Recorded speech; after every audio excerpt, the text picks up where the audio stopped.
എല്ലാവർക്കും നമസ്കാരം. ഞാൻ അശ്വിൻ. ആമുഖമൊന്നുമില്ല. നമ്മൾ സംസാരിക്കാൻ പോകുന്നത് അർജുൻ്റെ വിഷയം തന്നെയാണ്. നമ്മൾ രാവിലെ മുതൽ വാർത്തകൾ കേട്ടുകൊണ്ടിരിക്കുകയാണല്ലോ. എന്തായാലും ഈ വിഷയത്തെ പറ്റിയിട്ട് നമ്മൾക്ക് ഒരുപാട് വാർത്തകൾ കാണുന്നുണ്ടെങ്കിലും നമുക്ക് ആദ്യം ധാരണ ഉണ്ടാകേണ്ടത് എന്തിനെ പറ്റിയാണെന്നറിയാമോ? ഈ അപകടം നടന്ന സ്ഥലത്തെക്കുറിച്ചിട്ട്. സാധാരണ ഇതിലൊരു അപകടം നടന്നു കഴിഞ്ഞ് കഴിഞ്ഞാൽ ഒരുപക്ഷെ ആ സ്ഥലം പോയി കണ്ടാൽ മാത്രമേ മനസ്സിലാകത്തുള്ളൂ. ഇനി പ്രത്യേകിച്ച് ഈ മണ്ണിടിച്ചിൽ നടന്ന സ്ഥലമാണെങ്കിൽ നമുക്ക് പോയി കണ്ടാൽ പോലും മനസ്സിലാകത്തില്ല. കാരണം മണ്ണിടിച്ചിലിന് മുമ്പ് എങ്ങനെയാണോ അതുമായിട്ടൊരു ബന്ധം പോലും ഉണ്ടാകത്തില്ല.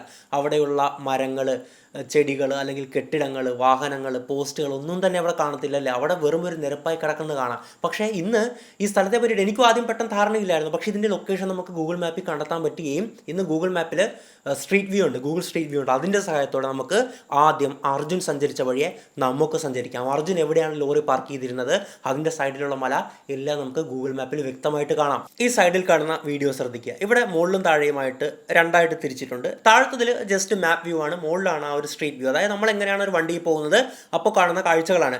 താഴത്തെ മാപ്പ് നോക്കിക്കഴിഞ്ഞ് കഴിഞ്ഞാൽ ഞാൻ എന്തിനാണ് ആ മാപ്പ് കാണിക്കുന്നതെന്ന് പറഞ്ഞു കഴിഞ്ഞാൽ ഈ റോഡിൻ്റെ വലത്ത് വശത്ത്, അതായത് നമ്മൾ പോകുന്ന ഡയറക്ഷനിൽ റോഡിൻ്റെ വലത്ത് വശത്ത് വലിയൊരു പുഴയാണ്, ഗംഗാവരി പുഴയാണ് അവിടെ ഒഴുകിക്കൊണ്ടിരിക്കുന്നത്.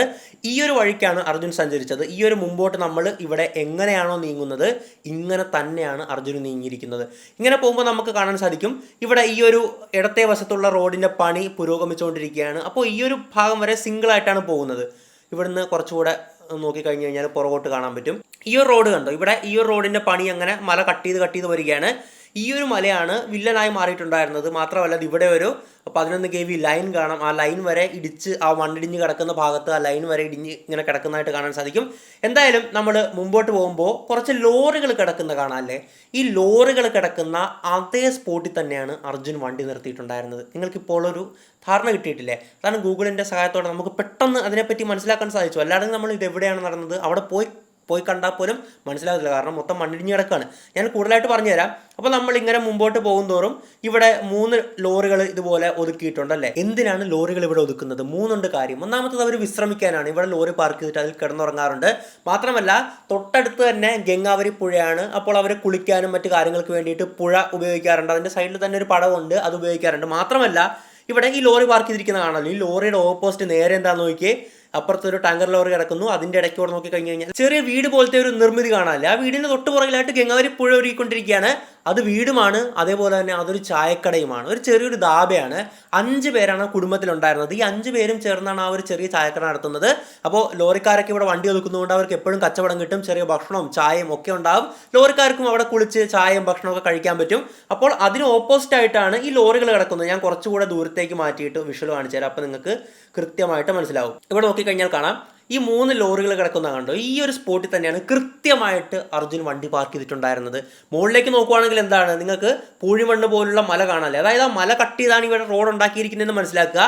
അപ്പോൾ ഈ മലയാണ് നിലവിൽ ഇടിഞ്ഞു പോന്നിട്ടുള്ളത്. ഇനി വ്യക്തമായിട്ട് കേട്ടുകൊള്ളുക, മണ്ണിടിച്ചിൽ എങ്ങനെയാണ് സംഭവിച്ചതെന്ന് പറഞ്ഞു കഴിഞ്ഞാൽ ഇപ്പോൾ നിങ്ങൾക്ക് നോക്കിക്കഴിഞ്ഞാൽ കാണാം ഇവിടെ ലോറികൾ നിരനിരയായി കിടപ്പുണ്ട്. ലോറിയുടെ ഇടത്ത് വശത്ത് നമ്മൾ അങ്ങോട്ട് പോകുമ്പോഴേക്കും ഇടത്ത് വശത്തായിട്ട് ആ മലയുണ്ട്. അതിൻ്റെ ഓപ്പോസിറ്റ് ആയിട്ടുള്ള വശത്താണ് മറ്റേ ചായക്കടയും തൊട്ട് പുറകിലായിട്ടുള്ള ഒരു പുഴ. അതായത് ഈ ഒരു ചായക്കടയുടെ അല്ലെങ്കിൽ ആ വീടിൻ്റെ തൊട്ട് പുറകിൽ പുഴയാണ്. നിങ്ങൾക്ക് കാണാം അവിടെ ഓപ്പൺ ആയിട്ടുള്ള സ്പേസ് കാണാം, അവിടെ പുഴയാണ് വരുന്നതല്ലേ. ഈ ഒരു ഇടത്ത് വശത്ത് കാണുന്ന മലയില്ലേ, അത് അപ്പാടെ ഇങ്ങോട്ട് ഇടിഞ്ഞു പോരുകയാണ്. നമുക്ക് കാണുമ്പോൾ തോന്നും ചെറിയ മലയാണ്. നല്ല 60,000 ടണ്ണോളം വരുന്ന കല്ലും മണ്ണൊക്കെ ആയിരുന്നു അതിൽ നിന്ന് ഇടിഞ്ഞു പോന്നിട്ടുണ്ടായിരുന്നത്. അതിൻ്റെ പവർ എത്രയാണെന്നറിയാം. നമ്മളോർക്കും ചെറിയ പവറാണ്, നല്ല ഇതുപോലുള്ള, അതായത് ഈ വീഡിയോയിൽ കാണുന്ന പോലെ തന്നെയാണ് ലോറികൾ കിടന്നിട്ടുണ്ടായിരുന്നത്. 3 ടാങ്കർ ലോറിയും ഒരു നോർമൽ ലോറി, നമ്മുടെ ഭാരത് ബെൻസിൻ്റെ ഒരു ലോറിയായിരുന്നു. ആ ഒരു ലോറിയിലായിരുന്നു നമ്മുടെ അർജുൻ ഉണ്ടായിരുന്നത്. മറ്റൊരു ടാങ്കർ ലോറിയെ എടുത്ത് പുഴയിലാണ് കൊണ്ടിട്ട്, അതായത് ഈ ഇടത്തെ വശത്തെ റോഡും കഴിഞ്ഞ് വലത്തെ വശത്തെ റോഡും കഴിഞ്ഞ് ഈ ഒരു നമ്മളുടെ ചായക്കടയിലേക്ക് ഇത്രയും സ്പേസ് ഉണ്ട്.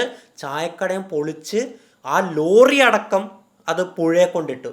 പാചകവാതകം വരെ ചോർന്നിട്ടുണ്ടായിരുന്നു അതിൽ നിന്ന്. അതായത് ഈ സൈഡിൽ കാണുന്ന മലയുണ്ടല്ലോ, അത് ഏകദേശം 300ഓളം മീറ്ററിൽ, അതായത് ഈ ഒരു ലോറിയുടെ ദൂരം തൊട്ട് അങ്ങറ്റം വരെ എടുക്കുക, അങ്ങറ്റം വരെയുള്ള പ്രദേശത്ത് അത്രയും സ്പേസ്, ഇത്രയും നീളത്തിൽ അത് ഇടിഞ്ഞു വീണത്. ഈ റോഡിൻ്റെ 2 വശങ്ങളുണ്ടല്ലോ, ആ റോഡിന് ഏകദേശം ഒരു 25 അടിയെങ്കിലും വരത്തില്ല. അതാണൊരു സ്റ്റാൻഡേർഡ് കണക്കല്ലേ. ആ 2 റോഡുകളെയും അപ്പാടെ കവർ ചെയ്ത്, 2 റോഡുകളെയും പൂർണ്ണമായിട്ടും കവർ ചെയ്ത് 300 മീറ്ററോളം നീളത്തിൽ ഇത് വന്ന് കിടക്കുകയാണ്. അത് അവിടെ കൊണ്ടാണ് തീർന്നത്. ആ രണ്ടാമത്തെ റോഡ് എത്തിയപ്പോൾ തീർന്ന ഇല്ല, പുഴയിലേക്കും പോയി ഇടിഞ്ഞ്. അപ്പോൾ അത്രയും വലിയൊരു മണ്ണിടിച്ചിലായിരുന്നു അവിടെ സംഭവിച്ചിട്ടുണ്ടായിരുന്നത്. ടാങ്കർ ലോറിയെ പുഴയെ കൊണ്ടിട്ടു. അത്രയും പവർഫുൾ, അത്രയും ശേഷിയുള്ളൊരു മണ്ണിടിച്ചിലായിരുന്നു അവിടെ നടന്നിട്ടുണ്ടായിരുന്നത്. ഇപ്പോൾ നിങ്ങൾക്ക് അപകടം നടന്ന സ്ഥലത്തെ പറ്റിയിട്ട് വ്യക്തമായിട്ടുള്ളൊരു ധാരണ കിട്ടിയെന്ന് വിശ്വസിക്കുന്നു. ഗൂഗിൾ മാപ്പ് ഉള്ളതുകൊണ്ട് നമുക്ക് മനസ്സിലായി. കാരണം ഇപ്പോൾ വരുന്ന വിഷ്വലാണ് നമ്മൾ കാണുന്നതെങ്കിൽ മനസ്സിലാകില്ല, നമുക്ക് ഒരിക്കലും മനസ്സിലാകാൻ പോകുന്നില്ല. കാരണം മണ്ണിടിച്ചിലാണ് ഉണ്ടായിരിക്കുന്നത്. ആ 2 റോഡുകളും അപ്പാടെ കവർ ചെയ്യപ്പെട്ടിരിക്കുകയാണ്. അതായത് നമ്മൾ അങ്ങോട്ട് പോകുവാണെങ്കിൽ, അതായത് നമ്മൾ കേരള ഭാഗത്തെ ലക്ഷ്യമാക്കി നീങ്ങുവാണെങ്കിൽ ഇടത്ത് വശത്താണ് മലയുള്ളത്. ഇടത്ത് വശത്താണ് അർജുൻ വണ്ടി ഒതുക്കിയിട്ടുണ്ടായിരുന്നത്. വലത്ത് വശത്ത്, അതായത് 2 റോഡാണല്ലോ, നറുക്ക് ഡിവൈഡർ വലത്ത് വശത്താണ് ആ ഒരു ദാബ് വരുന്നത്. ആ ഒരു ദാബ് അടക്കം തൂത്തെറിഞ്ഞുകൊണ്ട് ആ ഒരു പുഴി ഇങ്ങനെ റോഡ് മൊത്തം, അതായത് ഏകദേശം 300 മീറ്റർ നീളത്തിൽ 2 റോഡുകളും കവർ ചെയ്ത് ആ ഒരു പുഴയിലേക്കും കുറേ പോയിട്ടുണ്ടായിരുന്നു കേട്ടോ. അങ്ങനെയാണ് കിടന്നിട്ടുണ്ടായിരുന്നത്. ഇനി നമ്മൾ മനസ്സിലാക്കേണ്ടത്, ഈ ഒരു മണ്ണിടിച്ചിൽ എത്ര പേരാണ് അപകടത്തിൽപ്പെട്ടത്? 10 പേരാണ് അപകടത്തിൽപ്പെട്ടിട്ടുള്ളത്. ഏറ്റവും വലിയ സങ്കടകരമായിട്ടുള്ള, ദുഃഖകരമായിട്ടുള്ള കാര്യം എന്തെന്ന് പറഞ്ഞു കഴിഞ്ഞാൽ, ഞാൻ പറഞ്ഞല്ലോ, ഈ ചായക്കട നടത്തുന്ന ഒരു കുടുംബമാണ്. ആ കുടുംബം ആ ഒരു വീട്ടിൽ തന്നെയാണ് താമസിക്കുന്നത്. അതിൻ്റെ ഫ്രണ്ടിലായിട്ടാണ് ആ ഒരു ഹോട്ടൽ സെറ്റപ്പിൽ ചെറിയൊരു ചായക്കട സെറ്റപ്പ് അവർ നടത്തുന്നത് അല്ലേ. ഈ കുടുംബത്തിലെ 5 പേരും, അച്ഛൻ, അമ്മ, 2 മക്കൾ, അമ്മുമ്മ, ഇവരായിരുന്നു 5 പേര്. കൃത്യമായിട്ട് ഞാൻ റിപ്പോർട്ട് വായിക്കാം. ഷിരൂരിലെ ഹോട്ടൽ കഴിഞ്ഞിരുന്ന ഹോട്ടൽ ഉടമയായിട്ടുള്ള ലക്ഷ്മൺ നായിക്, ഭാര്യ ശാന്തി നായിക്, മകൻ റോഷൻ എന്നിവരുടെ മൃതദേഹങ്ങൾ സംഭവ ദിവസം തന്നെ ഗംഗാവലി നദിയുടെ തീരത്ത് നിന്ന് കണ്ടെത്തിയിരുന്നു. അതായത് ഇവരാ തൊട്ടുപുറകിൽ പുഴയാണല്ലോ, ആ ഒരു ഗംഗാവലി നദിയാണ് ഒഴുകിക്കൊണ്ടിരിക്കുന്നത്. അങ്ങോട്ട് ഈ മണ്ണ് അടിച്ചു വന്നവരെ കൊണ്ടുപോവുകയായിരുന്നു. 3 പേരുടെ മൃതദേഹങ്ങളായിരുന്നു ആദ്യം കണ്ടെത്തിയിട്ടുണ്ടായിരുന്നത്. ലക്ഷ്മൺ നായിക്കിൻ്റെ മകളാണ് 6 വയസ്സും മാത്രം പ്രായമുള്ള അവന്തികയുടെ മൃതദേഹം കണ്ടെടുക്കുന്നത് വ്യാഴാഴ്ചയാണ്. പിന്നീട് അമ്മുമ്മയുടെ മൃതദേഹമാണ്. പക്ഷേ അത് ഏറ്റവും ഭീകരമായിട്ടുള്ള അവസ്ഥ എന്തെന്ന് പറഞ്ഞു കഴിഞ്ഞാൽ, കാലിൻ്റെ ഭാഗം മാത്രം മറ്റൊരു പ്രദേശത്ത് നിന്ന് ഒഴുകിപ്പോയതാണെന്നാണ് നിഗമനം. കൃത്യമായി പറയുവാണെങ്കിൽ അഗോളയിലെ ബലംപാറ ബീച്ചിന് സമീപം 2 കാലുകൾ മാത്രമുള്ള മൃതദേഹം കണ്ടെത്തി.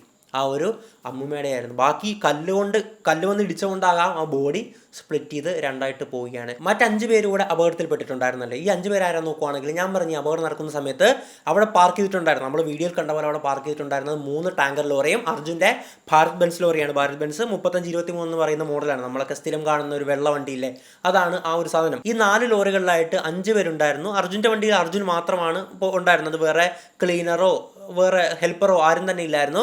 അപ്പോൾ അർജുൻ ഒഴിച്ചു കഴിഞ്ഞാൽ ബാക്കി 4 പേര്, ഇതിൽ 2 പേരുടെ മൃതദേഹമാണ് കണ്ടെടുക്കാൻ സാധിച്ചിട്ടുണ്ടായിരുന്നത്. അത് 2ഉം ഓരോ ടാങ്കർ ലോറിയുടെ ഡ്രൈവർമാരായിരുന്നു. തമിഴ്നാട് നാമക്കൽ സ്വദേശിയായിട്ടുള്ള ചിന്നൻ 56 വയസ്സ്, തമിഴ്നാട് സ്വദേശിയായിട്ടുള്ള മുരുകൻ 46 വയസ്സ്. ഇവരെ 2 പേരെ കണ്ടെത്താൻ സാധിച്ചിട്ടുണ്ടായിരുന്നത് മരണപ്പെട്ട അവസ്ഥയിൽ മൃതദേഹമായിട്ട് തന്നെയാണ്. അങ്ങനെ മൊത്തം കൂടെ 7 പേരെ റിക്കവർ ചെയ്തത് ബോഡീസായിട്ടാണ്. ഈ ഒരു 10 പേര് അപകടത്തിൽപ്പെട്ടിട്ടുള്ളത്.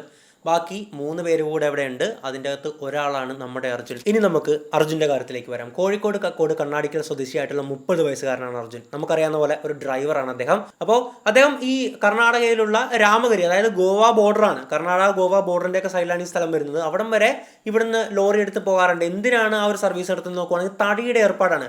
അവിടുന്ന് തടി കൊണ്ടുവരികയും ഇവിടുന്ന് തടി അങ്ങോട്ട് ട്രാൻസ്പോർട്ടേഷൻ, അതായത് ബേസിക്കലി തടിയുടെ ട്രാൻസ്പോർട്ടേഷന് വേണ്ടിയിട്ടാണ് ഈ ലോങ് റൂട്ട് പോകാറുള്ളത്. ഇപ്പോൾ പോയിട്ടുള്ള ട്രിപ്പ് കേരളത്തിൽ നിന്ന് സ്റ്റാർട്ട് ചെയ്തിട്ടുള്ളത് ജൂലൈ 8-ാം തീയതിയാണ്. അങ്ങനെ അദ്ദേഹം കർണാടകയിലുള്ള രാമഗിരിയിലെത്തി തടിയൊക്കെ കയറ്റി തിരികെ കേരളത്തിലേക്ക് വരുന്ന വഴിക്കാണ് ഈ അപകടം സംഭവിക്കുന്നത്. തിരികെ വരുന്ന വഴിക്കാണ് ഈ പറഞ്ഞ നമ്മൾ നേരത്തെ മാപ്പിൽ കണ്ട സ്ഥലമുള്ളത്, ഇടത്ത് വശത്ത് ഒതുക്കാൻ പറ്റുന്നത്. അങ്ങനെ അവിടെ ഒതുക്കിയിട്ട് അദ്ദേഹം ഒരുപക്ഷെ അതിൽ കിടന്ന് ഉറങ്ങിയതാകാം. മെയിൻലി നമ്മൾ മനസ്സിലാക്കുന്നത് അദ്ദേഹം അതിൽ കിടന്ന് ഉറങ്ങിയിട്ടുണ്ടെന്നാണ്. അങ്ങനെ ഉറങ്ങണമെന്നാണ് നമ്മളിപ്പോൾ ആഗ്രഹിക്കുന്നത്. കാരണം ഉറങ്ങിയിട്ടില്ലെങ്കിൽ ഒരുപക്ഷെ അതിൻ്റെ ഒപ്പം നമുക്ക് പറയാൻ പറ്റില്ല, നമുക്കറിയാമല്ലോ എന്തായിരിക്കും സംഭവിച്ചിരിക്കുന്നതെന്ന്. അപ്പോൾ അതിൻ്റെ അകത്തുണ്ടായിരിക്കണം എന്നാണ് വിചാരിക്കുന്നത്. കാരണം അതിൻ്റെ അകത്തില്ലെങ്കിൽ പിന്നെ നമ്മൾ സർവൈവൽ പാടാണ്. മണ്ണിനടിയിൽ ഒരാൾക്ക് വെറുതെ സർവൈവ് ചെയ്യാൻ പറ്റില്ലല്ലോ ഒരിക്കലും, അല്ലേ. അപ്പോൾ അദ്ദേഹം അതിൻ്റെ അകത്ത് വിശ്രമിച്ചിട്ടുണ്ടാകാം ഒരു പക്ഷേ അവിടെ വെച്ചിട്ട്. അപ്പോൾ അവിടെ വിശ്രമിച്ചിരിക്കുന്ന വഴി അപ്രതീക്ഷിതമായിട്ടായിരിക്കാം ഈ ഒരു മണ്ണിടിച്ചിൽ സംഭവിച്ചിട്ടുണ്ടാകുക. ഈ ഒരു സംഭവം നടക്കുന്നത് 16-ാം തീയതി രാവിലെ 8:30-9 മണി ആ ഒരു സമയത്താണ്. നമ്മളൊക്കെ മിക്കവരും ഉറക്കം എഴുന്നേക്കുന്ന ഒരു സമയം കൂടിയാണ്. ഞാനൊക്കെ ആ ഒരു സമയത്താണ് എഴുന്നേക്കുന്നത്. അപ്പോൾ നമ്മളൊന്ന് ആലോചിച്ച് നോക്കി, നമ്മളിപ്പോഴാണ് ഈ ഒരു സംഭവത്തിൻ്റെ തീവ്രത മനസ്സിലാക്കുന്നത്. ഇതിൽ മലയാളി അടക്കം മണ്ണിനടിയിൽ പെട്ടിട്ടുണ്ട്. 3 ജീവനുകൾ അതിൻ്റെ അടിയിൽ ഉണ്ടായേക്കാം. എന്നിട്ട് പോലും ഇതിൻ്റെ അത് കാര്യമായിട്ടൊരു തെരച്ചിലൊന്നും വന്നിട്ടില്ല. അതിനെപ്പറ്റി നമ്മളിപ്പോൾ സംസാരിക്കുന്നില്ല. കാരണം ഇപ്പോൾ അവരെ ക്രിട്ടിസൈസ് ചെയ്യേണ്ട, അവരെ വിമർശിക്കേണ്ട സമയമല്ല. നമുക്ക് രക്ഷാപ്രവർത്തനം മുമ്പോട്ട് വേണം. ലോറി കണ്ടെത്തണം. അർജുൻ എന്ത് പറ്റിയെന്ന് നമുക്കറിയണം. ഇതാണ് നമുക്ക് വേണ്ടത്. അവരുടെ വീഴ്ചകളെപ്പറ്റി പറയുവാണെങ്കിൽ കുറേ ഉണ്ട്. അതൊന്നും നമ്മുടെ മാറ്റർ അതല്ല. എന്തായാലും അർജുൻ ആ ലോറിയിലുണ്ടെന്ന് വിചാരിക്കുക. അപ്പോഴാണ് ഈ ഒരു മണ്ണിടിച്ചിൽ സംഭവിച്ചപ്പോൾ അതിൻ്റെ തീവ്രത ഞാൻ പറഞ്ഞല്ലോ. അവിടെ ഉണ്ടായിരുന്ന ഒരു കണ്ടെയ്നറിനെ അടിച്ചു തെറിപ്പിച്ച് പുഴയെ കൊണ്ടിട്ടു. ആ ഒരു ദാബയും ആ കുടുംബത്തെയും അടക്കം അവിടെ ഒഴുക്കിൽപ്പെട്ട് അവർ മരണമടഞ്ഞു.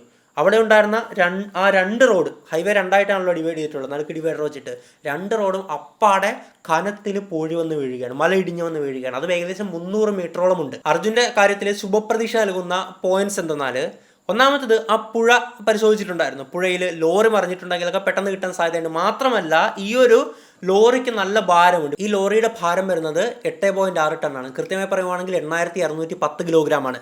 അപ്പോൾ അർജുൻ്റെ വണ്ടിയിൽ തടിയുടെ വെയിറ്റ് ഏകദേശം ഒരു 12 ടണ്ണെങ്കിലും ഉണ്ടെന്ന് വിചാരിക്കുക. അപ്പോൾ രണ്ടും കൂടെ കൂട്ടി 20 ടണ്ണായി ആ ലോറിയുടെ ആകപ്പാട് ഭാരമല്ലേ. 20 ടണ്ണിനെ ആ ഒരു മണ്ണിടിച്ചിലിന് നീക്കാൻ പാടാണ്. അത് മറിഞ്ഞിട്ടില്ലെങ്കിലോ അങ്ങനെ ഒന്നും സംഭവിച്ചില്ലെങ്കിലോ അത് അവിടെ തന്നെ കാണാം. അപ്പോൾ ഈ മണ്ണിൻ്റെ അടിയിൽ ലോറി ഉണ്ട് നമുക്ക് വിശ്വസിക്കാം.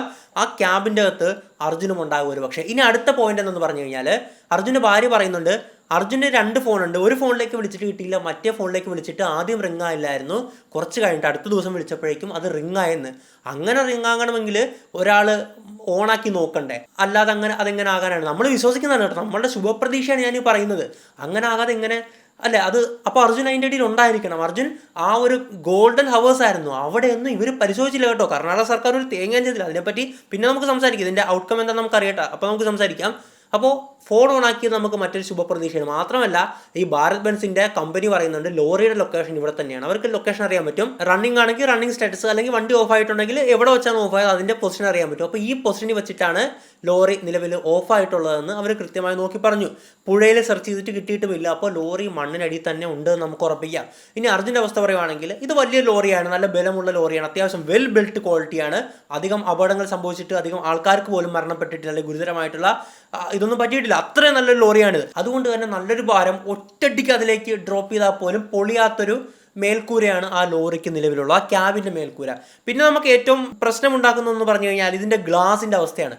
ചിലപ്പോൾ അവിടെ നമ്മൾ വണ്ടി ഓടിക്കുമ്പോൾ എ സി ക്യാബിനാണ്, എ സി ഇട്ടാണ് ഓടിക്കുന്നത്. പക്ഷേ നിർത്തിയിട്ടിരിക്കുവാണെങ്കിൽ ചിലപ്പോൾ ചില്ല് തുറന്നിടാറാണ്. നമ്മൾ വഴിയിലൊക്കെ ഇങ്ങനെ ലോറിയിലൊക്കെ കാണാമല്ലോ ഒരുപാട് ഡ്രൈവർമാരൊക്കെ വിശ്രമിക്കുന്നത്. ചില്ല് തുറന്നിട്ടാണോ ഇത് കിടക്കുന്നത് എന്നൊരു ഭയം മാത്രമാണ് നമുക്കുള്ളത്. പക്ഷേ അങ്ങനെ ആയിരിക്കണമെന്നില്ല. കാരണം അങ്ങനെ ആണെങ്കിൽ ഒരു പക്ഷേ എങ്ങനെ ഫോൺ ഓണാക്കാൻ പറ്റും? ഇതൊക്കെ നമ്മളുടെ ശുഭപ്രതീക്ഷയാണ് കേട്ടോ ഞാൻ പറയുന്നത്, അല്ലാതെ അങ്ങനെ ആണെന്നല്ല.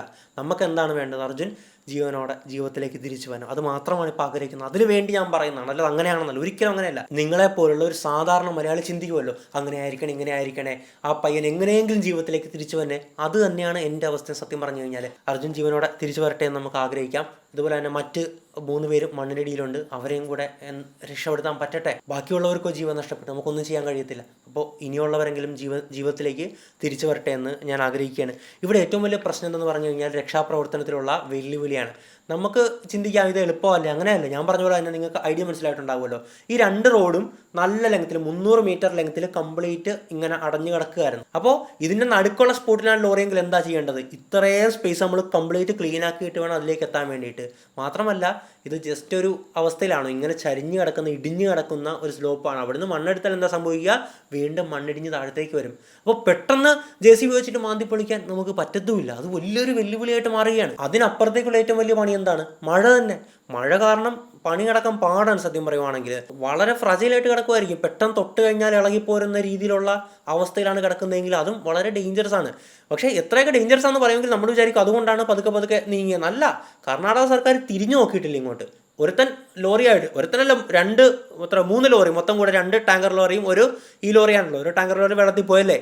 ഈ ലോറി അടിയിൽ കിടന്നിട്ട് പോലും ഇവരൊന്നും ചെയ്യുന്നില്ല. ഇവിടുന്ന് മുഖ്യമന്ത്രിയും മറ്റൊരുപാട് പൊളിറ്റീഷ്യൻസും ഇവരൊക്കെ ഇടപെട്ടപ്പോഴാണ് ഇവർക്ക് ചൂട് വന്നത്. ഞാൻ അതിലേക്ക് കൂടുതൽ പോകുന്നില്ല, അതല്ല എൻ്റെ മനസ്സിലുള്ളത്. ഇതിൻ്റെ ഔട്ട്കം പറഞ്ഞിട്ട് നമുക്ക് അതിനെപ്പറ്റി സംസാരിക്കാം. വെയിറ്റ് ചെയ്യും അതിന് വേണ്ടിയിട്ട്. കൃത്യമായിട്ട് ഇവരുടെ വീഴ്ചകളെ പറ്റിയിട്ട് ഉറപ്പായിട്ട് നമ്മൾ സംസാരിക്കാൻ പോകാൻ പറ്റില്ല നമുക്ക്. പക്ഷേ ഇപ്പോൾ നമ്മളുടെ ലക്ഷ്യം അതൊന്നുമല്ല. നമ്മളുടെ അർജുന് എന്ത് സംഭവിച്ചു, അർജുനൊന്ന് ലൊക്കേറ്റ് ചെയ്യട്ടെ, അർജുൻ്റെ ആ ഒരു ലോറിയുടെ ക്യാബിൻ്റെ അടുത്തേക്കൊന്ന് എത്താൻ പറ്റട്ടെ, അത് മാത്രമാണ് ഇപ്പോൾ ആഗ്രഹിക്കുന്നത്. ഇപ്പോൾ അതുപോലെ തന്നെ ഏറ്റവും ഒരുപാട് പേര് പറയുന്നത്, ഇപ്പോൾ അർജുൻ്റെ കുടുംബം അടക്കം പറയുന്നത് ഇന്ത്യൻ ആർമിയെ കൊണ്ടുവരണം, ഇവിടെയുള്ള രക്ഷാപ്രവർത്തകർ വളരെ മന്ദമായിട്ടാണ് പോകുന്ന, ഒരു കാര്യം ഇല്ലെന്നുള്ളതാണ്. പക്ഷേ ഇതിൽ മറ്റൊരു രക്ഷാപ്രവർത്തക ദുരന്ത നിവാരണ അതോറിറ്റിയോ എന്തോ ഒരു വിദഗ്ധം പറയുന്നൊരു കാര്യം കേട്ടു. അപ്പോഴാണ് എനിക്ക് ആ ഒരു ചിന്ത വന്നത്. അതായത് ഇന്ത്യൻ ആർമിയിലെ രക്ഷാപ്രവർത്തകരെ ഇങ്ങോട്ട് കൊണ്ടുവന്നാലും അവർക്ക് നിലവിൽ ചെയ്യാൻ പറ്റുന്നത് ഇവിടെയുള്ള മെഷീനറീസ് വെച്ച് ഓപ്പറേറ്റ് ചെയ്യുക എന്നുള്ളത് മാത്രമേ ഉള്ളൂ. അതായത് ഇവിടെ JCBയും ഹിറ്റാച്ചിയും മറ്റ് മണ്ണുമാന്തി യന്ത്രങ്ങളും കാര്യങ്ങളൊക്കെ ഉണ്ട്, അത് വെച്ച് ഓപ്പറേറ്റ് ചെയ്യാൻ പറ്റുന്നതേ ഉള്ളൂ. മറ്റ് ഉപകരണങ്ങളൊക്കെ ഉണ്ടല്ലോ, അവരുടെ സ്പെഷ്യലൈസ്ഡ് ആയിട്ടുള്ള ഉപകരണങ്ങളൊക്കെ ഉണ്ടല്ലോ, അത് ഏറ്റവും കൂടുതലുള്ള എവിടെയാണ്? ഹിമാലയൻ റീജിയൻസിലാണ്. ഹിമാചൽ പ്രദേശ്, ഉത്തരാഖണ്ഡ്, ജമ്മു കാശ്മീർ, ഈ മേഖല, അതായത് എപ്പോഴും ലാൻഡ് സ്ലൈഡ് നടക്കുന്ന മേഖലയാണ്. എല്ലാ വർഷവും ഇപ്പോൾ തന്നെ നമ്മൾ മണാലി കൂടെ പോകുമ്പോഴേക്കും പൊട്ടി വീണിരിക്കുന്ന കാണാം, കാശ്മീർ പൊട്ടി വീണിരിക്കുന്ന കാണാം. അതുകൊണ്ട് തന്നെ അവരുടെ സ്പെഷ്യലൈസ്ഡ് ആയിട്ടുള്ള മെഷീനറീസ് എല്ലാം അവിടെയാണ്. നമുക്കതിവിടെ വരെ ഓടിച്ചെത്താനുള്ള സമയമല്ലല്ലോ വേണ്ട, നമുക്ക് പെട്ടെന്ന് കാര്യങ്ങൾ നടക്കണം അല്ലേ. അപ്പോൾ ഇന്ത്യൻ ആർമിയെ പെട്ടെന്ന് കൊണ്ടുവന്നാലും ഒരു യൂണിറ്റിനെ കൊണ്ടുവന്നാലും അവർ ഓപ്പറേറ്റ് ചെയ്യുന്നത് ഇതേ മെഷീൻ വെച്ചിട്ടായിരിക്കും. പിന്നെ അവർക്ക് എന്തെങ്കിലും ഐഡിയാസ് കൂടുതലുണ്ടെങ്കിലേ ഉള്ളൂ. അപ്പോൾ അതിനൊരു യൂണിറ്റിനെ കൊണ്ടുവന്നല്ലോ, അത് ഏറ്റവും ഒരു നല്ല എന്താ പറയുക, ഇതിനൊക്കെ എക്സ്പീരിയൻസ് ഉള്ള ഒരാളെ കൊണ്ടുവന്നാൽ മതി. ഇപ്പോൾ ഞാൻ മനസ്സിലാക്കുന്നത് രഞ്ജിത്ത് ഇസ്രായേൽ അടക്കം അവിടെ എത്തിയിട്ടുണ്ട്. അദ്ദേഹം എന്നൊക്കെ പറയുന്നത് ഒരുപാട് ഇന്ത്യയിലെ തന്നെ സിൽക്കിയാര തുരങ്ക ദുരന്തത്തിലടക്കം രക്ഷാപ്രവർത്തനത്തിന് പോയി അത്രയും എഫിഷ്യൻ്റ് ആയിട്ടുള്ള, അത്രയും നോളജബിൾ ആയിട്ടുള്ള, ഇതിന് ഏറ്റവും സയൻറ്റിഫിക് നോളജാണ് ഇതിന് വേണ്ടത്. അപ്പോൾ അദ്ദേഹം അടക്കം എത്തിയിട്ടുണ്ട്. പക്ഷേ മറ്റൊരു കാര്യം കേട്ടോട്ടെ, അപ്പോൾ അദ്ദേഹത്തേക്ക് ഈ ഒരു ടീമിൽ ഉൾപ്പെടുത്തണമെന്ന് ലോറിയുടെ ഉടമസ്ഥനായിട്ടുള്ള മനാഫ് പറയുകയാണ്. മനാഫിനെ പറ്റി പറയാതിരിക്കാൻ പറ്റത്തില്ല. നമ്മൾ വിചാരിക്കും ഒരു ലോറിയുടെ ഉടമസ്ഥ ഒരു മുതലാളി എന്നുള്ള രീതിയിലാണ്, ഒരിക്കലുമല്ല. അതായത് നമ്മളുടെയൊക്കെ സഹോദരൻ, സ്വന്തം സഹോദരനെ പോലെ അന്ന് മുതലേ മനാഫ് ഇതിനു വേണ്ടി ഇതിൻ്റെ പുറകെയാണ് അദ്ദേഹം. മനാഫിന് ഒരു ബിഗ് സല്യൂട്ട് നേരിടുകയാണ്. അത്രയും നല്ലൊരു മനുഷ്യരുടെ ഉടമ സത്യം പറഞ്ഞൊരു മുതലാളി എന്നുള്ള രീതി കണ്ടിട്ടില്ല കേട്ടോ. അപ്പോൾ മനാഫൊക്കെ പറയുകയാണ് അവിടുത്തെ പോലീസിനോടും ഈ രഞ്ജിത്തിനെ ഉൾപ്പെടുത്തണമെന്നൊക്കെ പറയുമ്പോഴേക്കും അവിടുത്തെ പോലീസ് തട്ടിക്കയറുകയാണ്. ആ പോലീസ് മനാഫിനെ അടിച്ചു എന്നൊക്കെയുള്ള വാദങ്ങൾ വരുന്നുണ്ട്. അതിൻ്റെ വീഡിയോ ക്ലിപ്പൊക്കെ പുറത്ത് വരുന്നുണ്ട്. കർണാടക പോലീസിൻ്റെ പ്രവർത്തികളെ പറ്റിയിട്ടൊക്കെ നമുക്ക് സംസാരിക്കാം. നമുക്ക് അർജുൻ്റെ കാര്യമാണ് നമുക്ക് പറയേണ്ടത്. അപ്പോൾ എന്തായാലും ഈ ഒരു അവസ്ഥയിലാണ് അർജുനുള്ളത്. എനിക്ക് ഈ വീഡിയോയിലുള്ള ഒറ്റ ഉദ്ദേശം എന്ന് പറഞ്ഞാൽ നിങ്ങൾ ആ ഒരു അവസ്ഥ കൃത്യമായിട്ട് മനസ്സിലാക്കിപ്പിക്കണം. നമ്മൾ ഇടത്ത വശത്തൂടെ പോകുകയാണെങ്കിൽ ഇടത്ത വശത്ത് ലോറി ഒതുക്കുന്നു, നമ്മൾ ആ ലോറി ഇരിക്കുന്നു, മണ്ണിടിഞ്ഞ് വരുന്നു. നമ്മളൊരു റോഡിൻ്റെ ഒരു ഭാഗത്താണല്ലോ, ആ റോഡും കവർ ചെയ്ത് അപ്പുറത്തെ റോഡും കവർ ചെയ്ത് അതിനപ്പുറത്തുള്ള പുഴയും തെറിപ്പിച്ച് അവിടെ ഉണ്ടായിരുന്ന വീടും തെറിപ്പിച്ച് പോവുകയാണ്. അത്രയും ശക്തിയേറിയ ഒരു മണ്ണിടിച്ചിലായിരുന്നു അവിടെ നടന്നിട്ടുണ്ടായിരുന്നത്. ഇനി നമുക്ക് ആ ക്യാബിൻ്റെ അകത്ത് അർജുൻ ഉണ്ടെങ്കിൽ, ആ ഒരു ലോറിക്കൊന്നും പറ്റിയിട്ടില്ല, അർജുൻ അതിൻ്റെ അകത്ത് ഉണ്ടെങ്കിൽ അർജുൻ്റെ സർവൈവൽ ചാൻസ് നോക്കുകയാണെങ്കിൽ ഏറ്റവും പ്രധാനമായിട്ട് എന്താണ്, ഓക്സിജൻ ആണല്ലേ.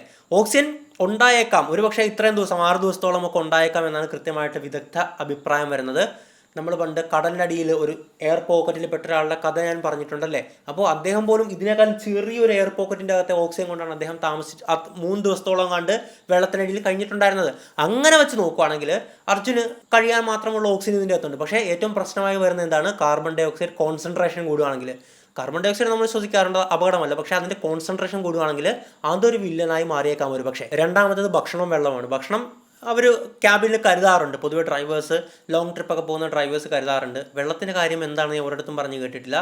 വെള്ളമില്ലാതെ ഒരു മനുഷ്യനെ എത്ര ദിവസം പിടിച്ചു നിൽക്കാൻ പറ്റുമെന്ന് നോക്കിക്കഴിഞ്ഞ് കഴിഞ്ഞാൽ അവിടെയും നമുക്കൊരു ഭീതി തോന്നിയേക്കാം ഒരു പക്ഷേ. അതായത് അദ്ദേഹം അതിൻ്റെ അകത്ത് സേഫാണ്, പക്ഷേ വെള്ളമില്ലാത്തതുകൊണ്ട് മാത്രം ഒരു അപകടം സംഭവിച്ചു കഴിഞ്ഞ് കഴിഞ്ഞാൽ ഒന്ന് ആലോചിച്ച് നോക്കി എത്ര ദാരുണമായിരിക്കും അവസ്ഥ. അങ്ങനെ സംഭവിക്കാതിരിക്കട്ടെ, അതാണ് ഞാൻ പറയുന്നത്. അപ്പോൾ ഈ 3 ഫാക്ടേഴ്സ് ആണല്ലോ. ഒന്ന് ഓക്സിജൻ അതിൻ്റെ അകത്ത് സഫീഷ്യൻ്റ് ആയിട്ട് ഈ 6 ദിവസം ശ്വസിക്കാനുള്ള ഓക്സിജൻ ഉണ്ടായിരിക്കണം. രണ്ടാമത്തത് കാർബൺ ഡൈ ഓക്സൈഡ് കോൺസെൻട്രേഷൻ അപകടമാവുന്ന നിരക്കിൽ കൂടാൻ പാടില്ല. നമ്മൾ പുറത്തേക്ക് വിടുന്ന കാർബൺ ഡൈ ഓക്സൈഡ് ആണല്ലോ. കാർബൺ ഡൈ ഓക്സൈഡ് അവിടെ തന്നെ കെട്ടിക്കിടക്കുകയാണെങ്കിൽ അതിൻ്റെ കോൺസെൻട്രേഷൻ കൂടും. കോൺസെൻട്രേഷൻ കൂടിയാൽ ഇൻ ദ വേസ്റ്റ് കേസ് ഏറ്റവും അപകടമാകുന്ന ഒരു അവസ്ഥ നമ്മൾ സങ്കല്പിക്കുകയാണെങ്കിൽ മരണത്തിലേക്ക് വരെ ഇത് പോകാം. ഞാൻ ആ ഒരു വെള്ളത്തിനടിയിൽപ്പെട്ട ആളുടെ കഥ പറഞ്ഞപ്പോൾ, 3 ദിവസം വെള്ളത്തിനടിയിലുണ്ടായിരുന്നു, കടലിനടിയിൽപ്പെട്ട ഒരാളുടെ കഥ പറഞ്ഞപ്പോൾ ഞാൻ ഈ കാര്യം പറഞ്ഞിട്ടുണ്ട്. കൃത്യമായിട്ട് കണക്കുകളൊക്കെ അതിൻ്റെ അത് സൂചിപ്പിച്ചിട്ടുണ്ടല്ലേ. ഈ 3 ഫാക്ടേഴ്സാണ് ഓക്സിജൻ, ഭക്ഷണം, വെള്ളം. ഈ 3 കവർ ചെയ്യാമെങ്കിൽ, ഈ 3 ഓക്കെ ആണെങ്കിൽ അർജുൻ അവിടെ സുരക്ഷിതമായിട്ട് തന്നെ ആടും. നമുക്ക് ഒരു ശുഭ പ്രതീക്ഷയോടെ കാത്തിരിക്കാം. മറ്റൊരു വീഡിയോയിൽ മറ്റൊരു വിഷയമായിട്ട് നമുക്ക് വീണ്ടും കാണാം. It's me Ashwin Madappally, signing out.